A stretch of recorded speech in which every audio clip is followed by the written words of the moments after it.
Agora eu queria daí falar outro ponto que tem a ver agora com o backtest. Qual que é o erro que a maioria das pessoas cometem ao fazer o backtest, certo? Porque assim, ó, aqui eu desenvolvi, né, a estratégia matemática, mostrei para vocês ali. Esse aqui é um tipo de backtest que ele tende a ser muito fidedigno na conta real. Ou seja, se você rodar depois um mês na conta real e refazer depois de um mês aquele backtest, o resultado vai ser o mesmo que deu na conta real. Uma estratégia matemática tem que ser isso. Mas nem toda estratégia matemática é real, sim. Agora eu vou dar um exemplo de uma acurácia que não funciona bem. Olha só, aqui, vou até dar zoom aqui, ó. Deixa eu pegar aqui esse exemplo. Deixa eu ver onde é que está o exemplo para ficar bem claro aqui para vocês aqui, ó. Vamos supor que eu não sei se vocês entenderam, gente, o que o Júlio falou, mas só para recapitular aqui, ele disse que se você roda uma estratégia em conta em real time durante um mês, tipo 1º de janeiro até 1º de fevereiro, e ela dá um resultado X, no dia 1º de fevereiro, se você rodar um backtest do dia 1º de janeiro até o dia 1º de fevereiro, tem que dar o mesmo resultado X. Foi isso que ele falou, exato. Tá? Agora eu vou mostrar um exemplo de resultados que não dão o mesmo resultado. Ou seja, a maioria das estratégias, elas pecam nesse aspecto, porque elas deixam passar alguns detalhes. Por exemplo, aqui, ó, você lembra que eu falei que isso aqui é a coluna, né, que começa o outro dia? Porque eu estou no time M15. Só que o Ronald sabe, né, que nas primeiras horas do dia, as primeiras 2 horas, os spreads, eles ficam extremamente altos. Ou seja, nas primeiras 1, 2 horas ali, o GBP-USD aqui, que está variando ó, na TICMI ali 1, 2 pontos, cara, nessas primeiras candles aqui, ele vai para 60, 50, 30, depende do par, pode até saltar para mais. Então, o que acontece? No MetaTrader, você não consegue simular o spread variável. Então, você vai escolher um spread médio padrão. Eu sempre gosto de botar um pouco mais. Então, isso aqui está variando entre 1, 2, aqui no GBP eu gosto de trabalhar com 6, por exemplo. Então, você vai ter que escolher aquele 6 ali para ser fixo, né? Então, olha só. Se você tem uma estratégia que, por exemplo, vai fazer uma venda, olha só, exatamente aqui, por exemplo, ó, nesse candle aqui, tá vendo? Fez uma venda aqui. Júlio, só um parênteses rapidão. Esse spread aí de tá variando 1, 2, 3 ali, tu paga a comissão por esse trade ou é só esse spread? Não, tem comissão. Só que a comissão da TICMI, cara, ela é muito baixa. Tu sabe quanto é que é por lote? 5, 6 pontos, mais ou menos. Por lote... Posso até tentar abrir uma operação aqui, ó. Vou tentar abrir uma aqui, uma continha aqui que eu tenho, só de exemplo. Vamos pegar um buy aqui. Ó, deu comissão de 5 ali, ó. Bem baixo, bem. Tá, então ela tá cobrando $5 por lote. Né? Peraí, fecha essa... Ó, mas se tu fechar essa ordem, ela não vai cobrar 10? Porque geralmente cobra só metade enquanto a ordem tá aberta. Não, já conta como... Abertura e fechamento? Ó, certeza absoluta. Já ficou o saldo ali, tá vendo? Então, eu sei. Tá, voltando aqui... Não, mas, ó, Júlio, mas ó, ela cobrou 7, pô, porque não tinha 30 redondo nessa conta? Sim. Mas foi o spread, tá, verdade, cobrou 5, verdade. 5 de comissão, tá. Olha só, Ana, vamos supor que o cara desenvolveu uma estratégia aqui, ó. Aqui tá faltando poucos minutos para acabar o dia. Talvez ali umas 2 horas. Ó, aqui embaixo mostra o horário, 22 horas. Então tá faltando exatamente 2 horas. Tu desenvolveu uma estratégia que vai operar no final e no início do dia, por exemplo.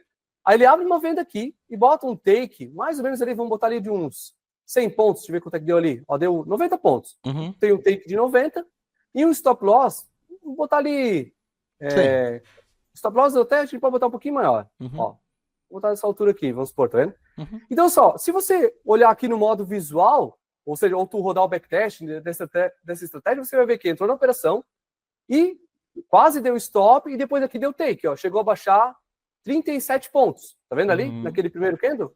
Só que esse aqui é um tipo de operação que ele funciona só no backtest. Porque você lembra que eu falei que quando começa o outro dia os spreads são largos e salta para mais de 30 pontos? Então essa operação aqui, ela teria dado take no backtest, mas não deu take na conta real. E Júlio, ó, o corretor ortográfico aqui no chat, ele falou assim, tiques reais no MetaTrader usa spread variável. Eu não sei o que isso significa. Ele está falando do MetaTrader 5, só que aquele spread variável ele não é tão fidedigno. Então é como se não valesse para nada. Daí ele não vai representar de forma a variação real que aconteceu naquele período, né?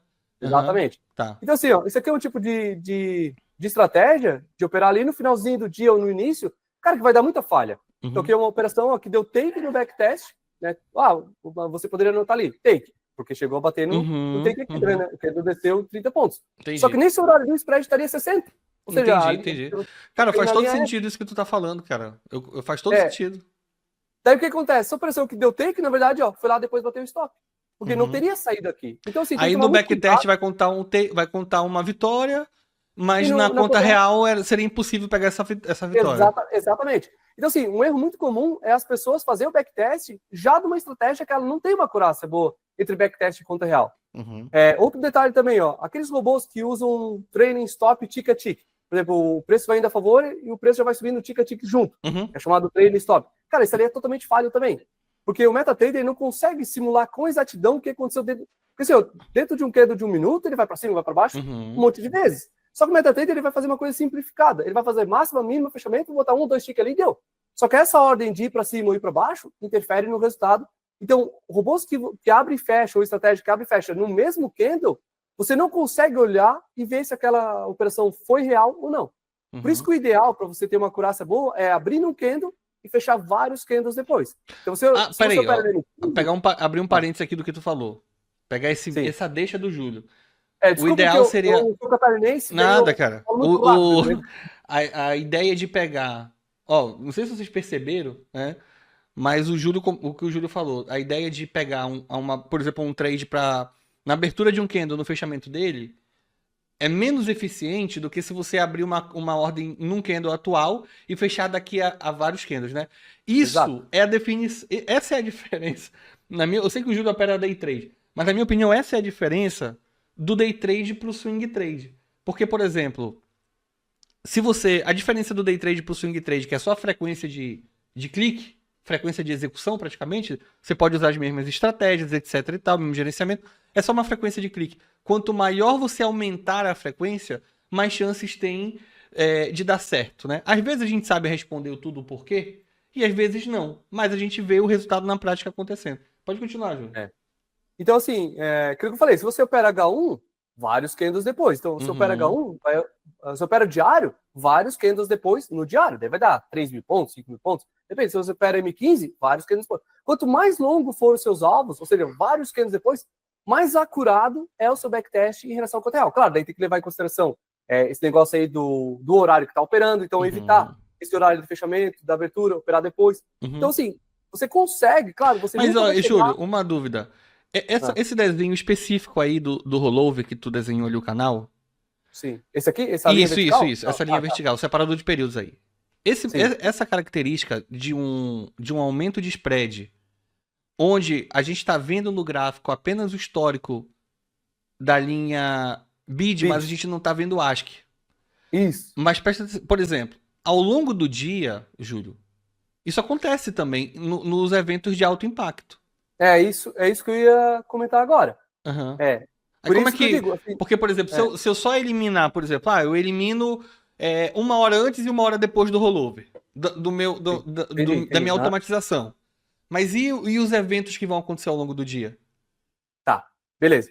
Então, assim, eu vou chegar nesse assunto aí. Então, assim, a gente nunca vai chegar a ser 100% no backtest e com a conta real, porque acontece exatamente isso que o Juan está falando. Na conta real, a gente tem o spread variável. A hora que vai ter notícia, você pode ver que o spread se alarga também. Então, pode ter derrapagem e tudo mais. Então, você nunca vai ter um resultado exatamente 100%.